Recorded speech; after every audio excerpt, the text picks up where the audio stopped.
I'm so excited that I finally got out here because I think at the Caribbean cruise, I started doubting myself. But now I'm really glad because at the cruise... Well, you could offer better words rather than that I finally got up here, because you're sort of amplifying more resistant time or more times of not being ready. We're nitpicking here, but you get what we're talking about. Absolutely. Most of you could just say half your sentence and you'd be better off. I'm so glad.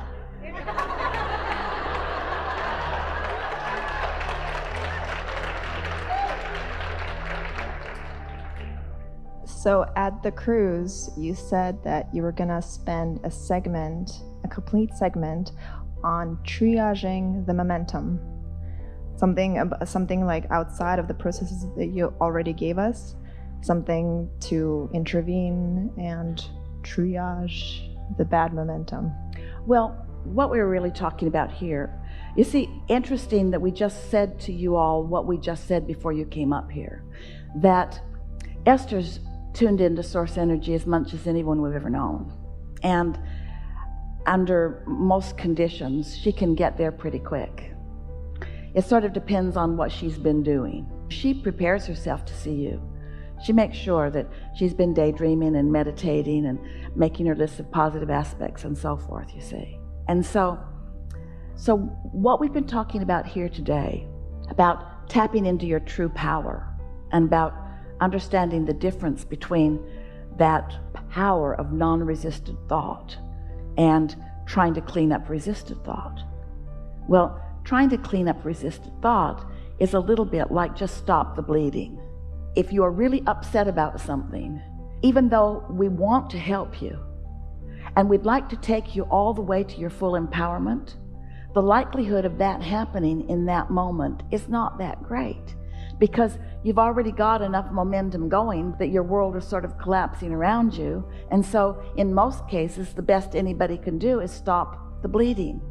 Does that make sense to you? Well, you all are past that. We wouldn't have the conversation that we had here today with just any group of people that stumble in off the street. They would not be ready to hear this. Most people are not ready to accept their worthiness. Most people would think it was outrageous that somebody would spend as much time as we are spending with you not focused on your problems. But we know for sure that every minute we spend with you focused on your problems is another moment of holding you in vibrational alignment with what you don't want, rather than calling you or guiding you toward what you do want. Okay, I just wanted to clarify that. But here's the point that you're making, and it's an important point. You are where you are. I am where I am.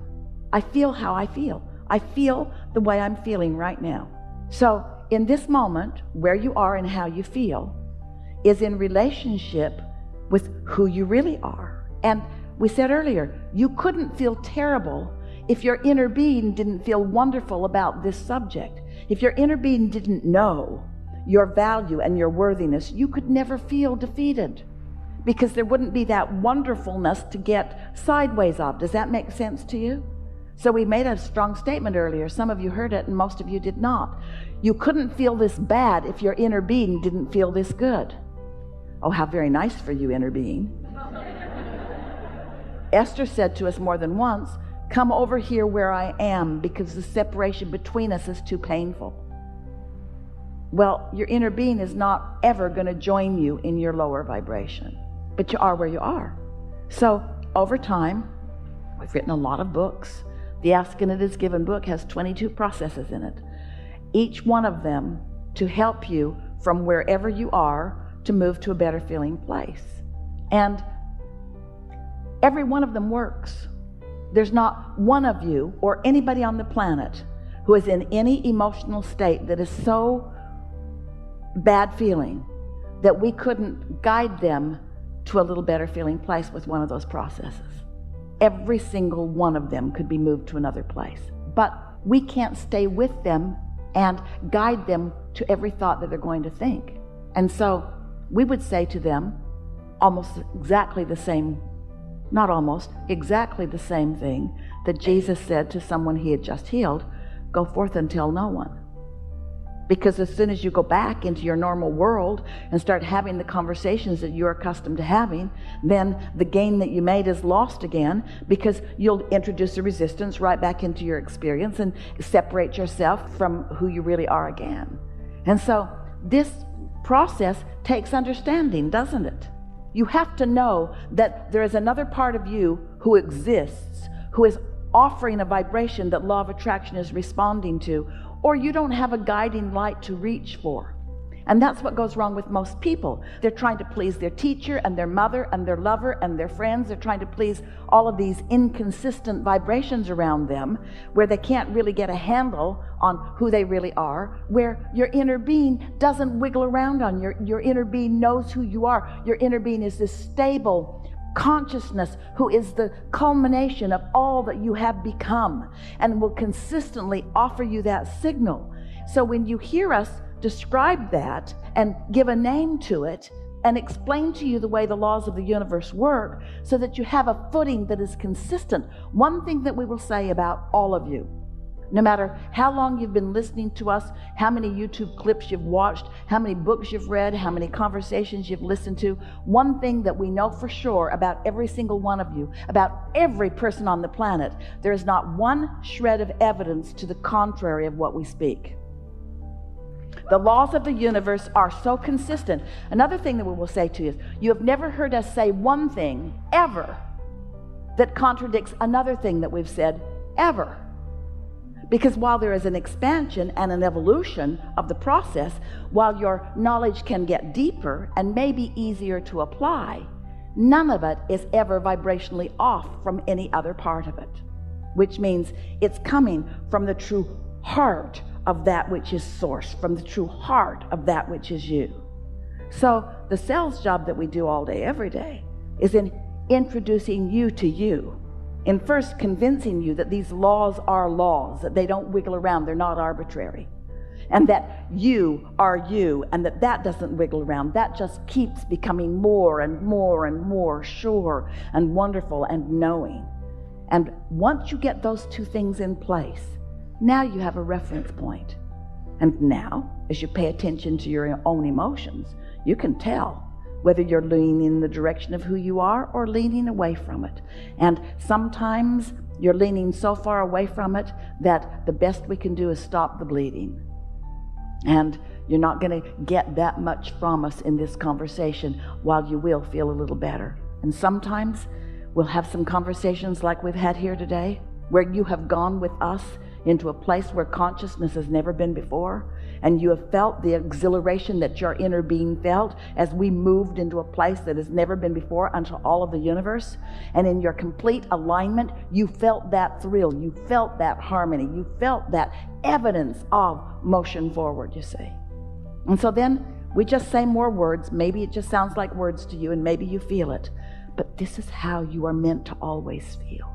You are meant to know your value, and to play with the others of the world, and to realize that the rascals who bother you the most are the ones that help you put the most in your vibrational reality, and that it's all about you focusing and finding and focusing and finding and reveling, until some days you'll just be sitting in some place feeling the absolute perfection of your beingness, and you'll be reveling with your inner being who's doing exactly that with you. And sometimes life feels like it sucks, but it's all your choice. If you're in a really sucky place, take a nap. Do anything to break that momentum. So you've said before in a different audio that I was listening to that you had a therapist friend who used your scripting process to write out a story about her son's business, and when she made herself believe that for a week, you said? It was easy for her to believe it because, first of all, she believes us, and she understands the law of attraction, and she already was good at visualizing. So when she turned her attention toward a daydream of success for her son, she influenced him. We appreciate you bringing this conversation back to us in this format, because the leverage of unresisted thought the power of it is almost unspeakable. If you want to influence someone to their own well-being, then get into that place and imagine them thriving. And they might not be ready for it, but you are. Because I heard it, like when I heard it, I was like, wait, there's no assertion though. And does that mean that because their vortexes align, or is that how she could, or he's in her vortex? So step back just a little bit from your question, because you're balled up in it and we can see why. But instead, step into a clear place. So envision your inner being who's aware of everything that you are about and loving you anyway, who knows your potential and never sees any struggle, who only sees the positive aspects of your experience. So imagine your inner being. And imagine your inner being who has complete access to everything you've wished for, focusing only upon what you've wished for, not focusing on anything that you feel you have failed at. And now feel the power of your inner being, all hooked up with what you want to call source, calling you to that. Well, that's all this mother did for her son. She just focused in with the power that creates worlds and got that calling going.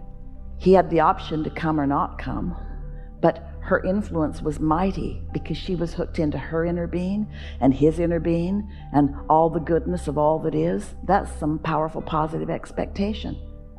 Hardly anybody lets themselves go there. Most mothers are wanting well-being for the son and wishing that he'd work harder, or wanting well-being and wishing he would get up earlier, or wishing that he'd chosen another vocation. In other words, most people never find their power because they split their own energy. That's what we meant earlier when we said, until you for a minute find your power, you don't know what it is. Until you find your alignment with source, you don't know what power of influence you have. You could be meeting someone that you meet on a pretty regular basis and have not been with them for a while, so that the things that annoy you about them is not very active within you. And you could have this really general daydream of how much fun you're going to have, and you would have so much fun with that person as soon as today because of your power of non-resisted thought. Or you could dread being with them and remember what it was last time and try to stay off this topic and that topic for fear that it'll go south like it did last time, and then it will. You cannot create in anyone else's reality, but you can create with your inner being, in which case you have the power to influence them positively, or you can create without your inner being, in which case you have hardly any power at all, and you can just muck around in the trenches with all of the other physical humans who are standing and pointing blame at each other all day, every day. It's really good. Yeah, really good question.